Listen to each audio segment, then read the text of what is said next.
4 new cases in one day. 3, 4. And between Thursday, 20th of May and Thursday, 4th of June, we recorded 74 new cases, as against 54 in the previous week. This represents an increase of 31%. So Ogun State has now recorded a total number of 316 positive cases to date. We have discharged 4 people, thus bringing total discharge cases to 168. This leaves us with 148 active cases. The governor reels out further measures to flatten the curve of the virus. All 5 working days in the week are still open for businesses and other economic transactions, with only Saturday and Sunday as lockdown days. Observation of a dusk to dawn curfew as directed by the Presidential Task Force between 10 p.m. and 4 a.m. daily. Restrictions on interstate travel are still in force. Wearing of face masks in public is still mandatory. Only 1 passenger is allowed for motorcycles and 2 passengers for tricycles. On the reopening of religious activities in the state, the governor has this to say.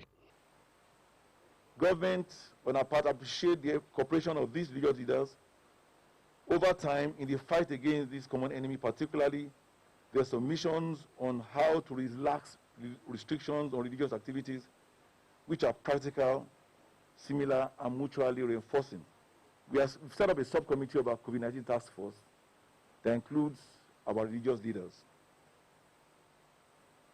They are going to review their submissions, and that review and adoption of submissions will be done on or before Friday, 12th of June. It is our hope that following that review, we should be able to tentatively commence the relaxation on religious gatherings by Friday, the 19th of June 2020. A task force comprising of the religious leaders, government and security agencies will be established to monitor and ensure compliance with the agreed guidelines for religious activities. Any place of worship that violates these guidelines will be closed. The guidelines will be reviewed at regular intervals based on developments including expert opinions and data from the field. The current administration, according to the governor, will continue to effectively test the residents of the state. We have since trained the personnel of the correctional service in Ogun State, particularly their medical team, on how to identify suspected COVID-19 cases amongst inmates and how to quarantine and take swabs to prevent transmissions and outbreaks in our correctional centers. We have also provided them with guidelines. The governor urged all residents of the state to continue to follow the directives of government, assuring that COVID-19 battle will be won. Tunde Olaniro, Ogtv News. The second phase of the ease of lockdown in Ogun State commenced on June 1st with further relaxation of the restrictions. Saturday and Sunday, however, remain total lockdown days. Ogtv News went around Abeokuta metropolis to see the level of compliance. Udo Fabajo has the details.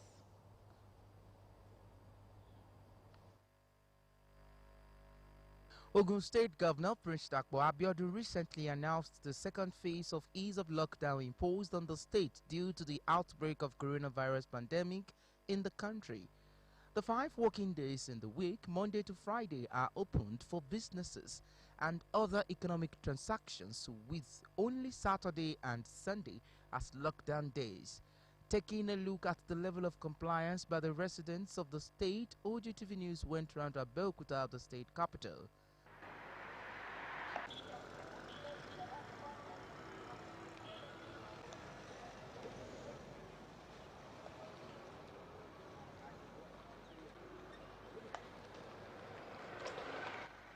Few vehicles were seen on the road, but most of them are unessential duties. All the existing guidelines to combat COVID-19 in the state remain in place, some of which are observation of dusk to dawn curfew as directed by the Presidential Task Force (PTF) between 10 p.m. and 4 a.m. daily.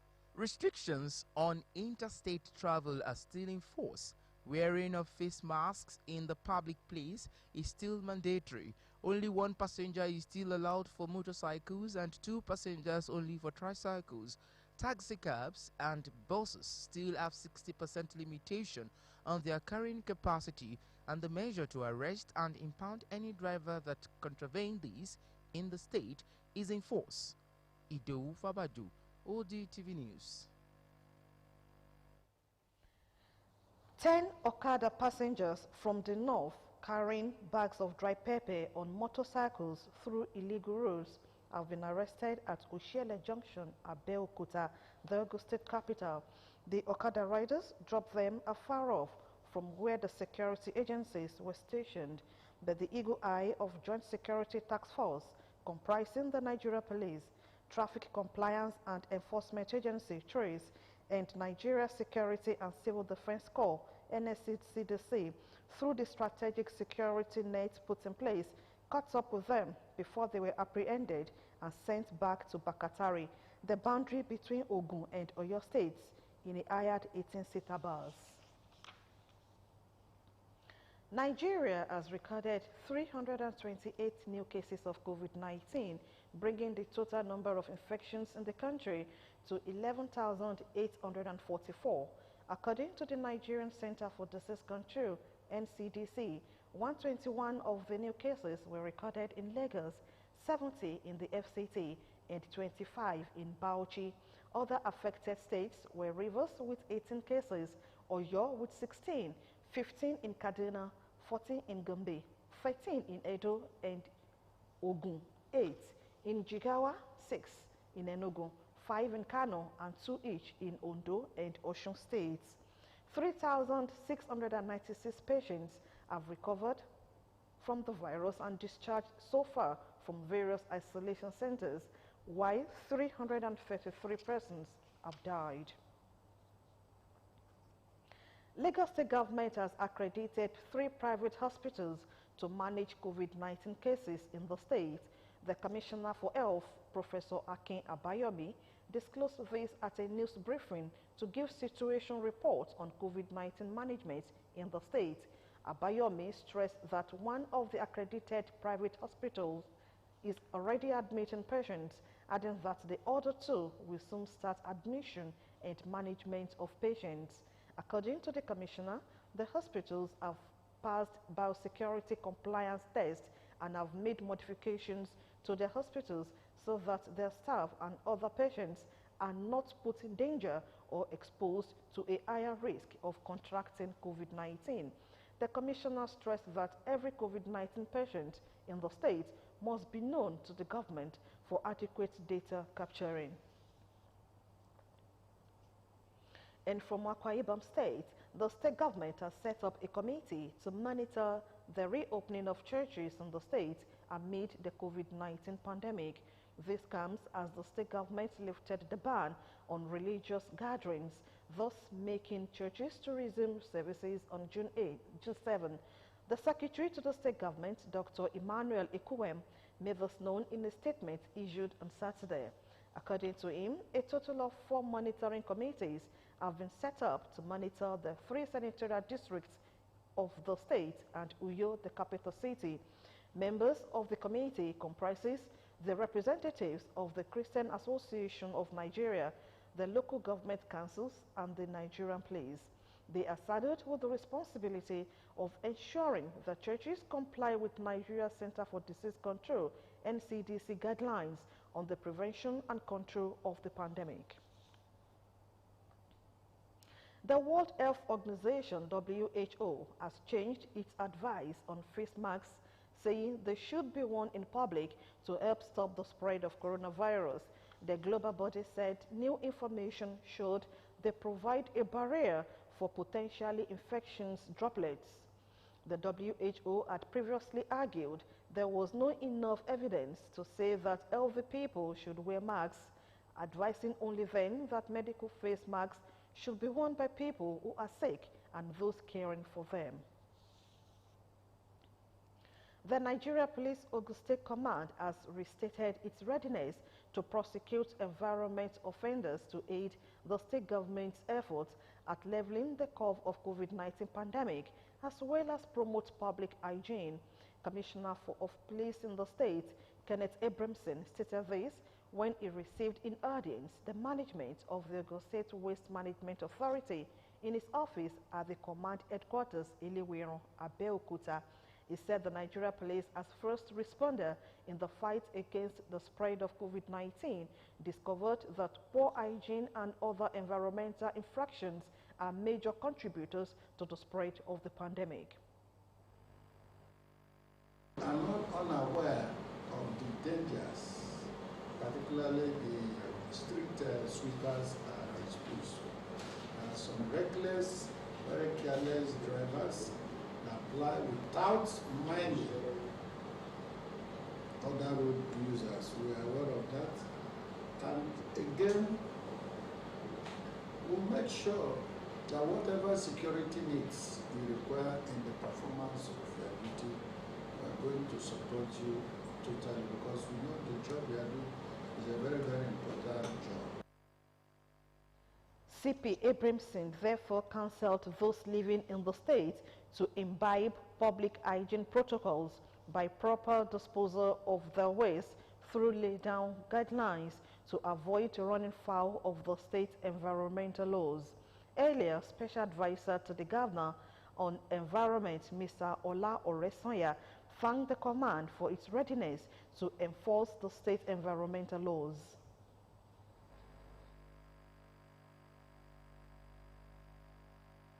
Recognizing the importance of security when it comes to well-being of the citizen. You know, we are at the forefront. So, people dumping on the road are not just residents alone. We have car pushers who collect refuse from houses and they dump on the road. They dump in drainage canals. And we've had stories about this. Most of these car pushers, most of them are informants, criminal, they have criminal tendencies, more than just the average person, even though they disguise as if they are doing the work, but we know better that it's not just refuse they are clearing. They do a lot, they perpetrate a lot of evil. So that's an area where we have a common enemy. The Board of Directors of the African Development Bank has approved a $288.5 million loan to help Nigeria tackle the COVID-19 pandemic and ease its impact on the citizens and the economy. According to a statement by the bank, the facility will strengthen the federal government's plan to improve surveillance and response to COVID-19 emergencies and strengthen the social protection system. AFDP Senior Director for Nigeria, Ibrahim Afal, said the proposed program will ensure that the physical position and the economy are sufficiently supported to weather COVID-19, thereby limiting its potential adverse impact on livelihood and the economy. Fal noted beyond the country's immediate economic recovery needs, the bank and other development partners will dialogue with the federal government on proposals for medium-term structural reforms to diversify and boost domestic revenues away from oil sector. The bank said the intervention aligns with its COVID-19 response facility, 10-year strategy, 2013 to 2022, and I-5 priorities, especially improve the quality of life for the people of Africa. In its quest to give sense of belonging to citizens of Ogun State, the Ministry of Works and Infrastructure has commenced the rehabilitation of Isheri Estate Road that links 17 communities in Isheri in Ifo local government area of the state. The Commissioner for Works and Infrastructure, Engineer Ade Akisaya, says the rehabilitation is meant to take care of regular floods in the area being experienced by the residents of the community. Kunle Ibekunle's report is presented in this package.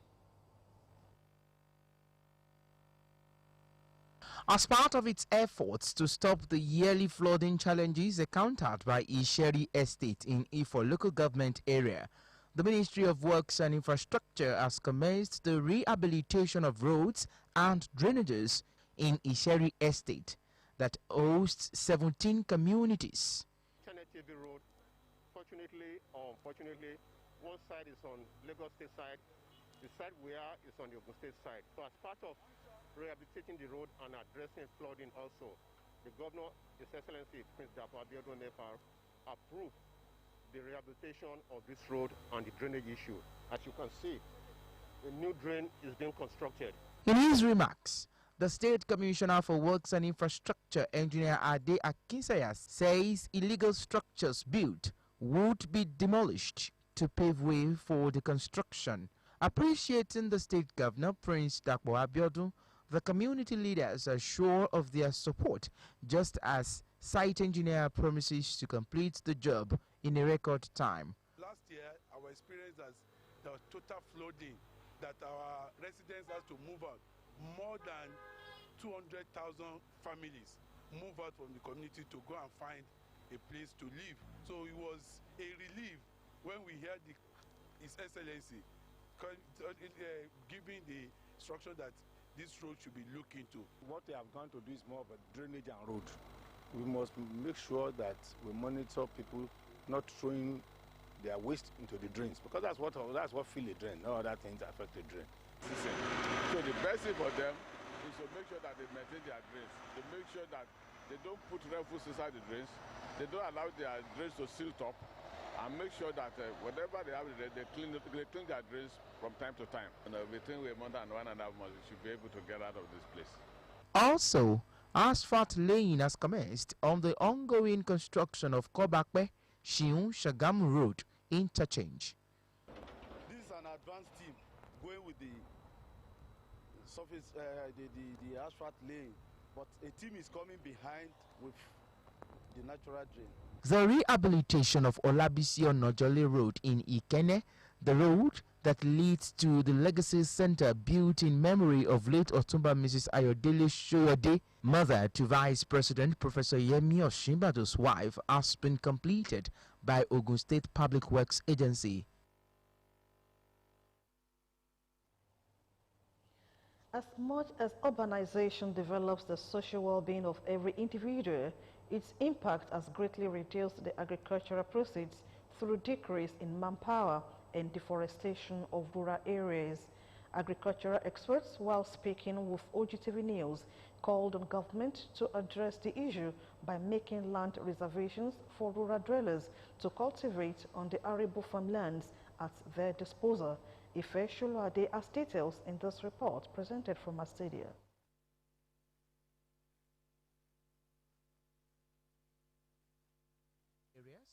Decrease in the proportion of people living in rural areas and ways in which society adapts to such changes is referred to as urbanization. However, urbanization is evidently an indisputable phenomenon that has been predicted to rise to over 300 million inhabitants by 2050, according to Urbanate statistics. We should have a critical land use pattern. A critical land use pattern that will say this is the area that can only be used for non-agricultural purposes. These are the areas that must be reserved for agricultural purposes. It's when that regulation is there and is monitored, evaluated, and followed up that there won't be serious competition between agriculture and urbanization. Respondents highlight some of the factors mitigating the growth of agriculture in the country through migration of rural dwellers to urban societies. If we check our rural area, our road network is very poor. For farmers to get their produce from their farm down to where they will process it or where they will sell it is very poor. I believe if our government can work more on this thing, I think it will go a long way in the life of our youth to focus more on agriculture instead of coming down to the urban area. We want to have hospitals, we want to have hotels, we want to have roads, schools, etc., etc. And those have impinged on the limited area of land that were being used in the past. And in order not to impinge on the limited arable lands meant for farming, they also suggest ways out of this problem for the government and concerned stakeholders. We are encouraging partnership in a big way so that all the assets of government could be deployed for agricultural industrialization in the states. The workers on the farm, they too, they want to enjoy some good things of life in the urban areas. So it means that you see rural electrification, you see to rural industrialization, all those two should go pari passu. I believe and I encourage that organizations should also help in that area, that probably just make sure that they get some places in those urban development instead of building houses. Yeah, we can have some area for real estates. It's good. While we have that for real estate, let's have another for farm settlements. Farm settlements, so that this could balance the existence and the ecosystem. The clamored for provision of incentives such as motorable roads, clinics, schools, and other basic amenities in rural areas, such that inhabitants won't see any cause of migrating in search of greener pastures. Ogun State government has commiserated with the chairman, Governor's Elders Advisory Council, Chief Oluneye Okuboyejo, on the sudden passage of his daughter, Mrs. Bukola Awonuga, who bid farewell to Mother Earth at the age of 57. Speaking during a condolence visit to Chief Okuboyejo's country home in Ijebu-Ode, Secretary to the state government, Mr. Tokumbo Talabi, who expressed deep shock on the sudden death of the deceased, described her death as a huge loss to the family and by extension the state at large. Also extends his condolences to you and the family, and it is instructive to know that the time that I personally have meted with you, I fail to see you for your age. I see you more as a friend, because you are one of the very few people that can talk to all ages free. In fact, sometimes when I'm talking to you, people ask me, I use that age difference, see that far, and I say, that's my grandfather. But God sees your heart, and God will hold you together. The state scribe, who was in the company of the Commissioner for Finance and Chief Economic Advisor to the Governor, Mr. Dapo Okubadejo, and Permanent Secretary, Bureau of Political Affairs and Administration, Alaja Salimat Otun, encouraged Chief Okuboyejo to take solace in the fact that the deceased left behind remarkable legacies that would forever linger in the hearts of all our loved ones. In his response, Chief Oluneye Okuboyejo, who appreciated the state government for the show of love at his trying time, maintained that the governor and some of his close aides had exemplified themselves in the manner of relationship, reassuring that he would continue to offer selfless service towards supporting the present administration to achieve the desired socio-economic development of the state. Also speaking, an age-long friend of the deceased, who is a consultant to the governor on media, Mrs. Yinka Ogundemu, described her as a virtuous, loving, and dependable friend that would be sorely missed. Speaking on behalf of the family, Mr. Bimbo Banjo appreciated the state scribe for conveying the message of the governor and the people of the state to the family, noting that the death of the sister would forever linger on in their hearts. In the same vein, the Secretary to Ogun State Government, Mr. Tokumbo Talabi, has commiserated with a family member, Prince Kolawole Onolaja, on the death of his wife, Mrs. Kuborat Adedoja Onolaja, who passed on at the age of 60. Speaking during a condolence visit to the deceased home in Ogijo, Shagamu local government area of the state, Mr. Talabi appreciated God for the life and times of the deceased, praying that God should uphold the family and their heart wishes.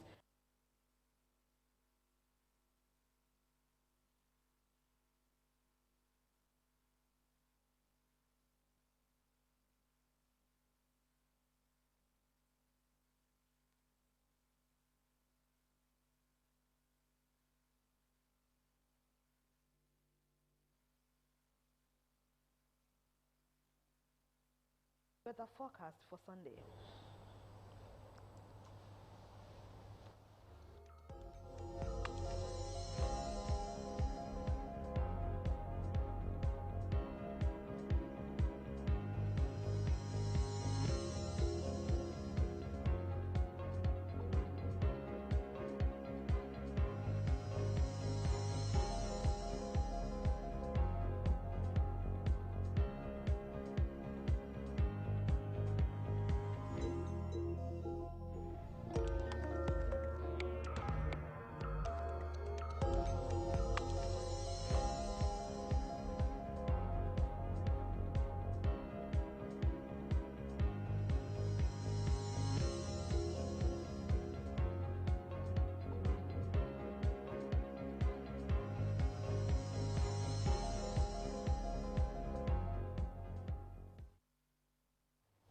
Do have a lovely day, and just before we go on the news, remember the key to success is to focus on goals, not obstacles.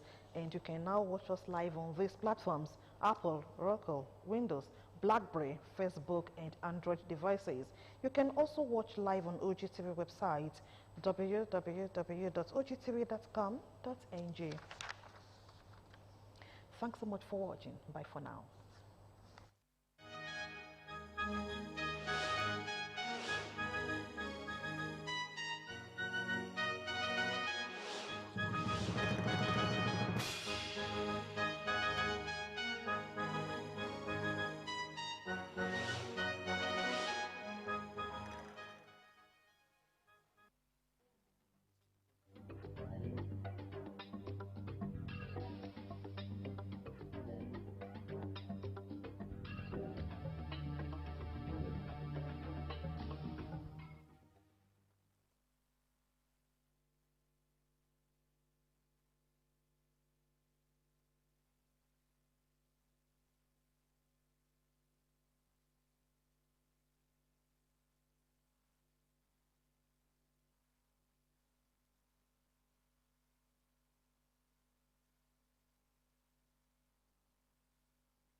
It takes the help of God to bring you to a place of his promise.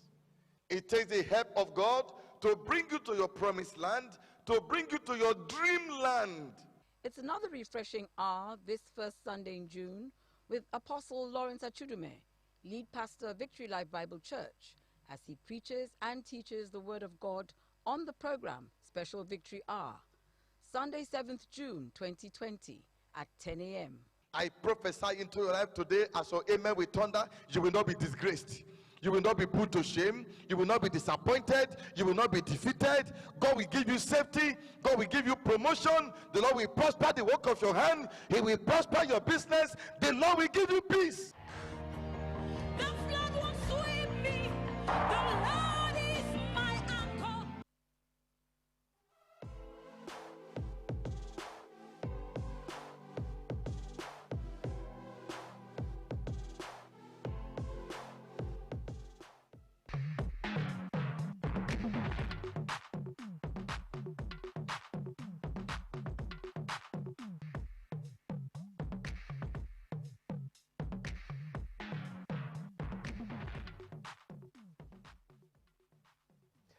A very big thank you to you for staying with Ogtv News, and welcome once more to Social and Community News on Ogtv, the People's Daily.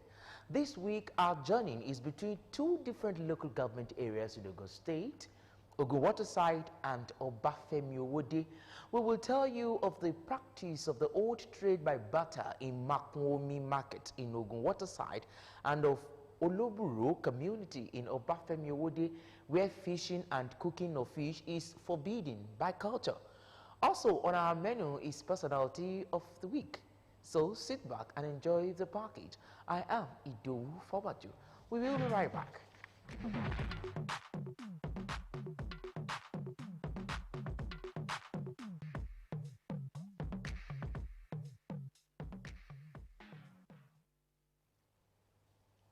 And now let's go there.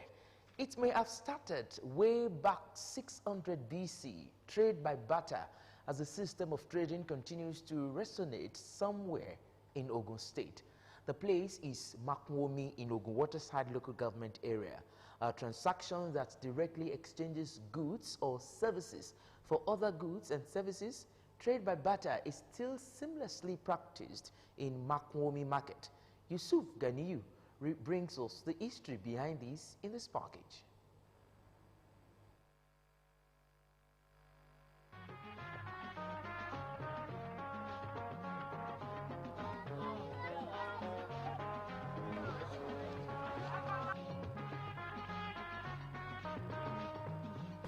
Welcome to Makwomi in Ogun Waterside local government area of Ogun State.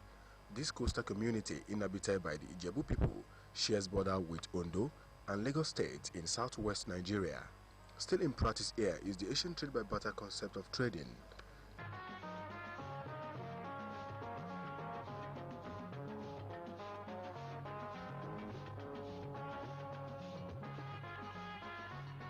Trade by barter is a system of exchange where participants in transaction directly exchange goods or services without using a medium of exchange such as money. Sorry, kó tó di pé yọ nsìn kí làwọn yẹn máa wá pé ẹja ọ̀gẹ̀dẹ̀ àbí ọ̀gẹ̀dẹ̀ yìí ẹja ni mo fẹ́ fi gbà so ẹ kó ẹja lẹ̀ so wọ́n á wo iye tí ẹja yẹn tó ìwọ̀n tó tó wọ́n á fi gbọ́ ọ̀gẹ̀dẹ̀ fún yín àbí kẹ́ wo iye tí ẹja tó kẹ́ fi gba gàrí so kò dá wàhálà lẹ̀ wọ́n dẹ̀ ń ṣe láti gbà wá ṣẹ́ nìyẹn wọ́n dẹ̀ ti ta ọjà yìí lẹ́sìn going to 50 years. Here in Makwomi market, the spirit of trade by barter is invoked. When you talk about aging in market in those days, Atijere, then you remember Makwomi. You know, my mom incidentally was one of the traders some decades ago. She would paddle a canoe all the way from Ondo State, Egbotu, her town, to Makun to trade. After here, moved to the next place where they are having this kind of market, you know.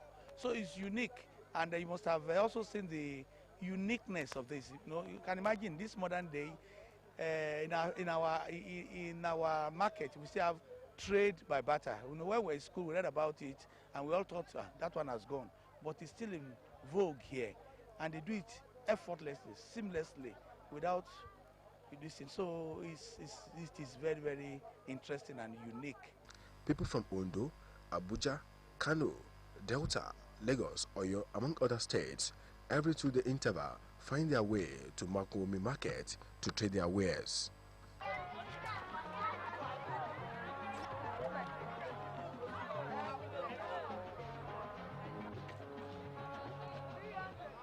Today is the alole of the market, so tomorrow is the main market. So people sleep overnight, but when they are sleeping, there is trade and barter. So people use fish to collect plantain, while some use plantain to collect gari. So there are some people that used to come tomorrow, but if they can't meet it up to come today. So that is what you are seeing here. So these boats, they are from different type of villages. Some are from Ekpe, some are from Igbogun. Even there are some from Laje, that is the boundary between Ogun State and Ondo State. So they used to come here every 9 days. We meet here. Ọjà tá a máa ń rọ̀gẹ̀dẹ̀, à ń ra kúrúkúrú, gàrí, epo, kankan bẹ́ẹ̀ bẹ́ẹ̀ lọ. Tipẹ́ ìdọ́ǹtì ta ti ń wá o, kódà kì í ṣọ̀rọ̀ ọdún mẹ́ẹ̀ẹ́dógún sí yìí o, 15 years o. Ṣé ní èfìrẹ́ yẹn, ọjà wà ń bẹ̀, bọ̀ ọjà ibẹ̀ ò ṣe kínní tí Makun yìí láwa ń ná gbogbo. The existence of Makwomi market was revealed to us by these community leaders. Ọjà yẹn Ọlọ́run ọba ló kàn fún wa ní ọjà. Torí àwọn màmá wa wọ́n ti ṣiṣẹ́ ọjà gbogbo ọ̀nà omi lọ sọ́nà ọ̀sà lọ́hùn gbogbo ẹ̀ lọ́wọ́ màmá wa ti ṣe struggle ní ọjọ́ kan ṣe lọ́ fi ń sinmi òun lọ́jọ́ ilé ẹgbẹ́ ọjọ́ kan ṣoṣo láàrin ọjọ́ mẹ́sàn-án ọjọ́ kan ṣe lọ́ fi ń sinmi so kàn máa nájà káìkiri ṣùgbọ́n ìgbà tí àkókò tó ṣe lọ́lọ́run dìde wá sọjà yẹn kalẹ̀ níbẹ̀ so bí ọjà yẹn ṣe wá wáyé níbẹ̀ àwọn kan ló sọ pé ibi tó ń lọ àwọn ewé tó máa ń wà lórí omi tó ń pè ní gbébọn yẹn ò dí ọ̀nà àtijọ́ rẹ lọ so gbà tán lè dọ̀hún ọba padà ọba sọ̀kalẹ̀ sí orí wọ́ọ̀fù wa ní ibẹ̀ yẹn bọ́dẹ̀ sọ̀kalẹ̀ sórí wọ́ọ̀fù gbogbo ọjà bẹ́ẹ̀ gbogbo wọn tó ń bọ̀ Abẹ́òkúta Ìbàdàn Ifọ̀ gbogbo àwọn ìlú ló ń wá sí gbogbo wọn ló ń wá sí Òmàkùnbí tán wá nájà yẹn so àwọn ìkálẹ̀ ó ní tí n bá ní ẹja mo lè sọ pé n fẹ́ gbọ́ gẹ̀dẹ̀ mo lè fẹ́ sọ pé n fẹ́ gba kúkúrú mo lè sọ pé n fẹ́ gba gàrí so ẹja trading by barter lájọ fi ń ṣe àkókò yìí ń sìn bí ọjà yẹn dẹ̀ ṣe mọ́ ẹ wọ́n dẹ̀ tẹ́lẹ̀ wọ́n máa nájà fún ọjọ́ mẹ́ta gbáko bọ̀tẹ̀ ń sìn tán bá ti wá ní bí àná yẹn ń sìn wọ́n máa ná ọmọjú wọ́n máa tún kọ̀ntínú láàárọ̀ yìí ó bá di nǹkan bí aago méjì ṣaago mélòó ń sìn wọ́n máa lọ. This age-long trading system is said to be seamless and also contributes to the economic growth of the community. Has risen to a standard of, it has become an interstate market. People from Lagos State, from Oyo, Osun, Delta, and so on, like that, they are now patronized. If you go to the market yesterday, you see people. It's a conglomeration of states. If you go to the jetty, you see boats coming from Lagos State as this. You see, it has become an interstate market. And by that, we are able to enjoy their participation, their patronage. They come, those 2 days used to be a very beautiful period within Makun. You see, there's nothing you look for that you can't get except a vehicle. We don't sell vehicle in the market. So if people can bring their wares all the way from Delta, all the way from Lagos State and other environment to come and meet us here, we are enjoying it. Makomi is still growing with this trading method and by extension, boosting the economic sustainability of its people.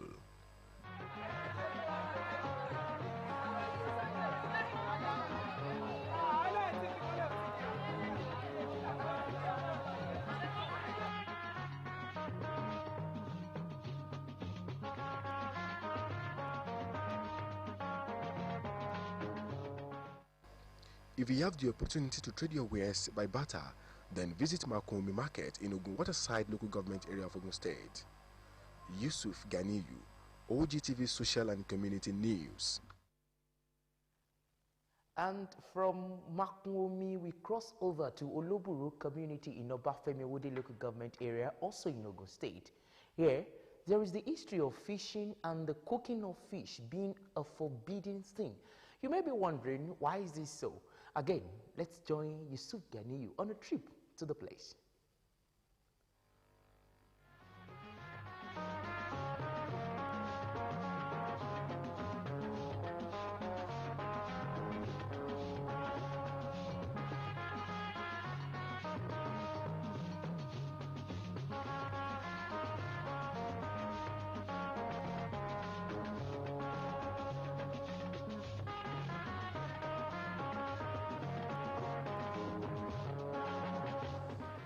Oloburu is an Asian community inhabited by the people of Egba with farming and hunting as their major occupation activities. According to Bale of Oloburu community, the early settlers of the town can be traced back to the family of Akiloton and Ajibulu, who are both farmers and hunters.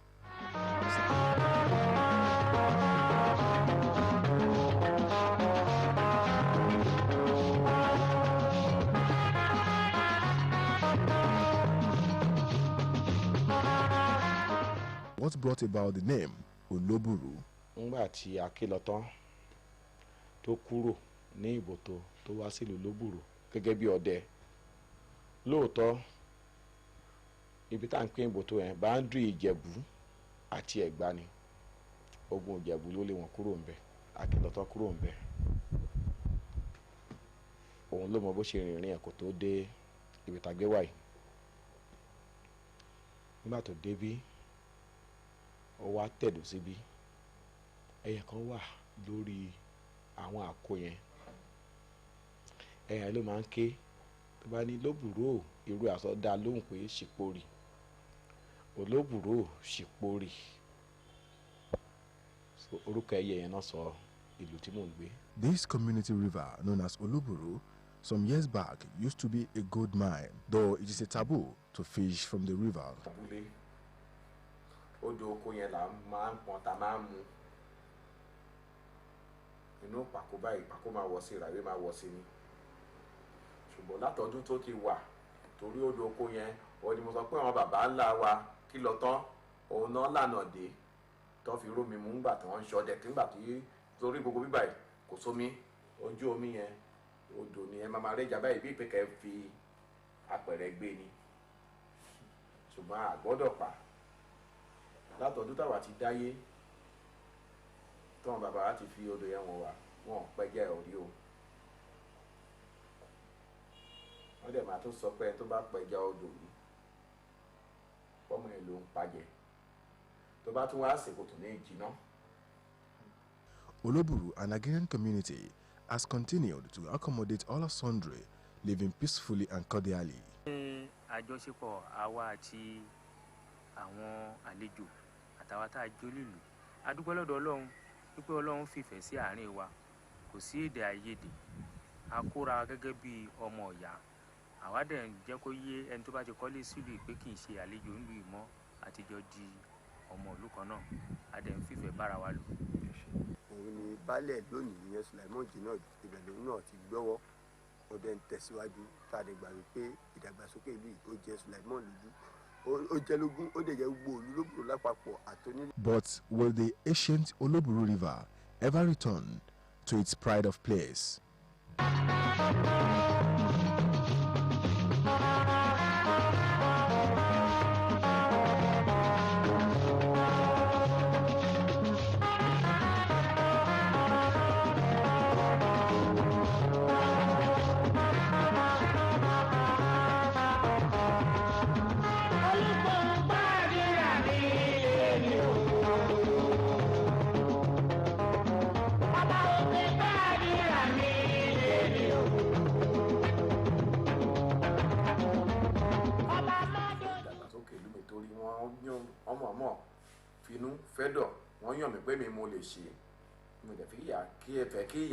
According to elders of the community, they will not relent in their efforts in promoting their culture and tradition that has for long been bestowed on them by their forefathers.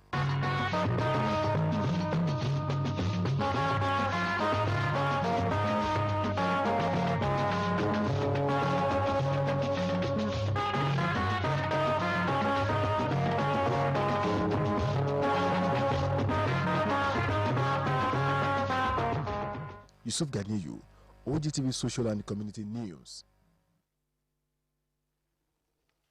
Thank you, Yusuf. Now, our personality of the week is a British-Nigerian comedian, actor, filmmaker, writer, author, and television presenter Richard Elif Ayoade. The 43-year-old was born in London, United Kingdom, to a Nigerian father. If you don't know him, we will introduce him to you in this package.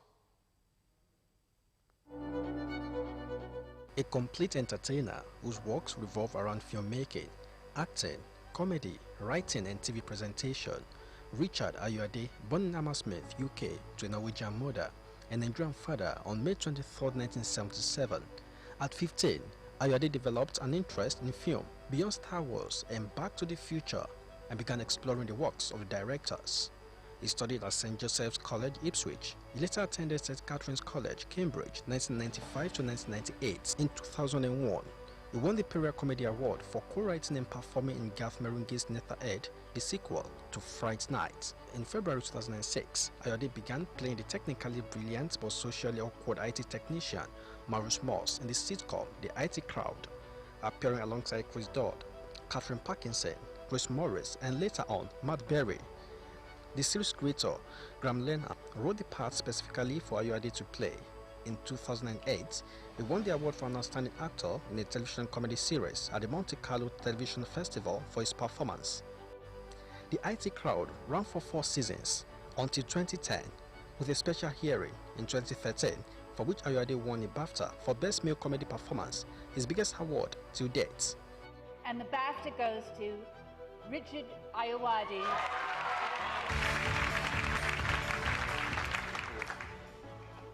Right. Well, it's a lot of people.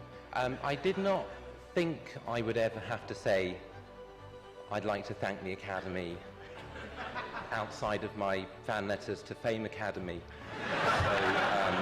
So I'd like to thank them for codifying this clerical error. And I'm stupid, but not so stupid as to think that this is to do with me.